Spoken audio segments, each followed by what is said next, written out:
Respira adânc și relaxează-te din ce în ce mai mult. Și încă o dată, inspiră adânc, ține respirația până numeri la 3, apoi expiră lent și fă o pauză și după expir. Și încă de 2 ori singur, cu pauză, după inspir și după expir, relaxându-te tot mai mult cu fiecare respirație.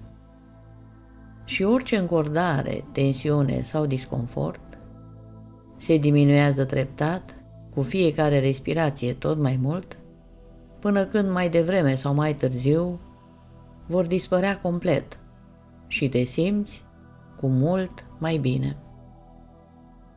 Foarte bine.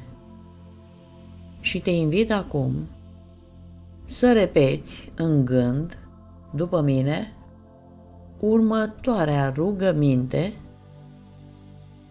adresată părții atotcunoscătoare din tine însuți.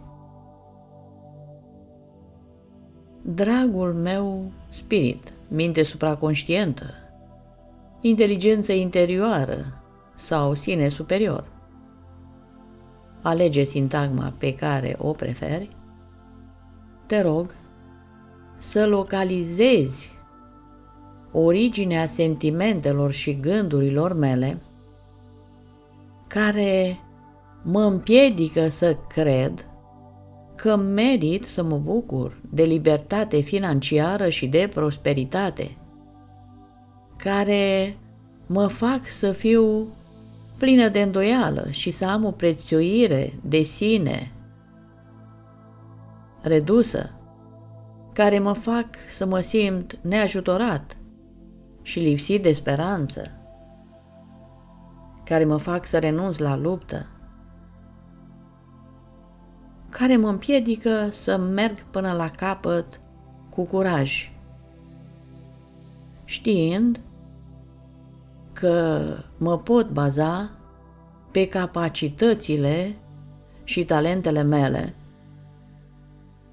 și să mă consider competent, astfel încât să-mi ating toate obiectivele cu ajutorul lui Dumnezeu.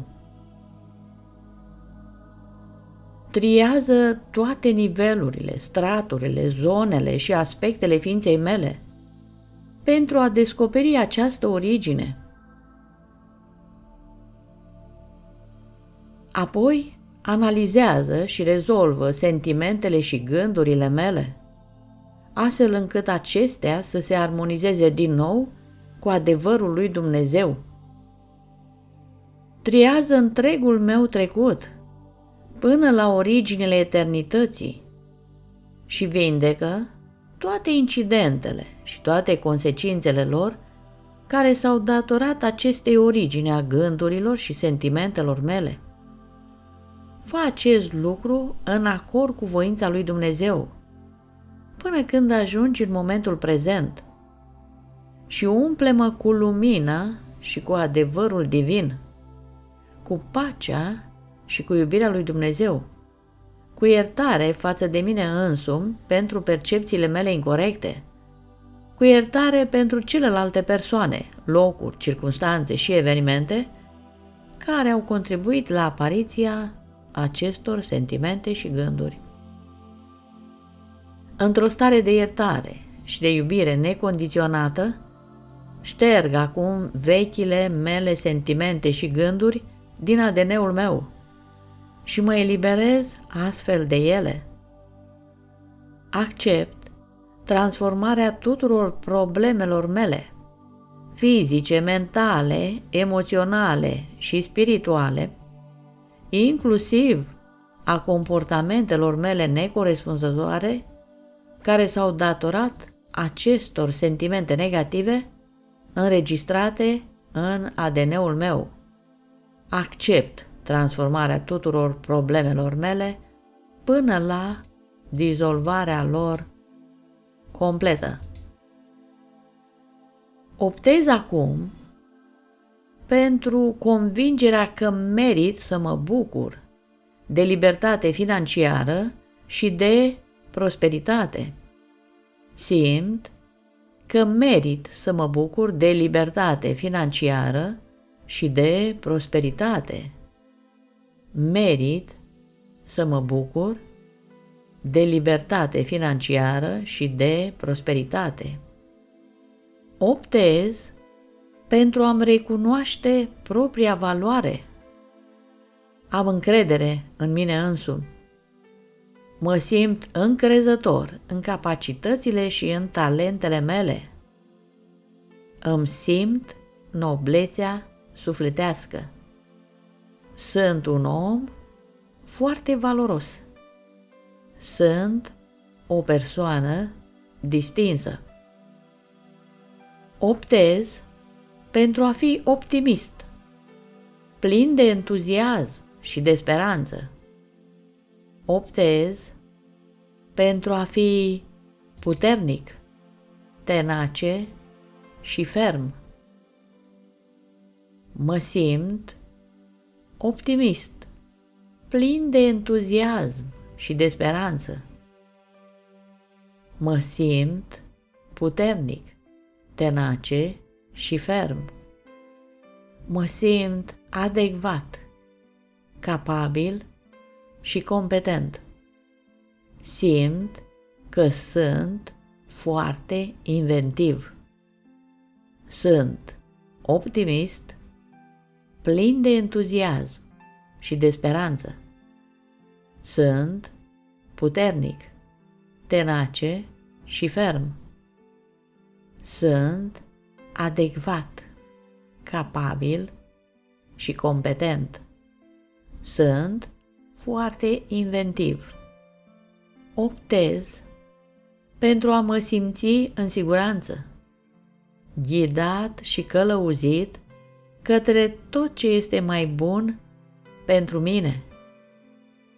Mă simt în siguranță, ghidat și călăuzit către tot ce este mai bun pentru mine. Sunt în siguranță, ghidat și călăuzit către tot ce este mai bun pentru mine. Optez pentru convingerea că orice provocare poate fi rezolvată. Optez pentru a fi curajos. Mă simt încrezător că orice provocare poate fi rezolvată. Mă simt curajos și ferm. Sunt încrezător că orice provocare poate fi rezolvată. Sunt curajos și ferm. Optez pentru a merge până la capăt cu curaj. Mă simt plin de curaj și voi merge până la capăt. Sunt plin de curaj și voi merge până la capăt. Mă simt fericit. Mă simt tenace. Iubesc viața și tot ce îmi oferă ea. Optez pentru ca astăzi să fac totul cât se poate de bine. Simt că astăzi voi face totul cât se poate de bine. Astăzi voi face totul cât se poate de bine. Optez pentru a fi competent, ferm, încrezător în sine și în propriile mele capacități. Mă simt competent, ferm, încrezător în sine și în propriile mele capacități.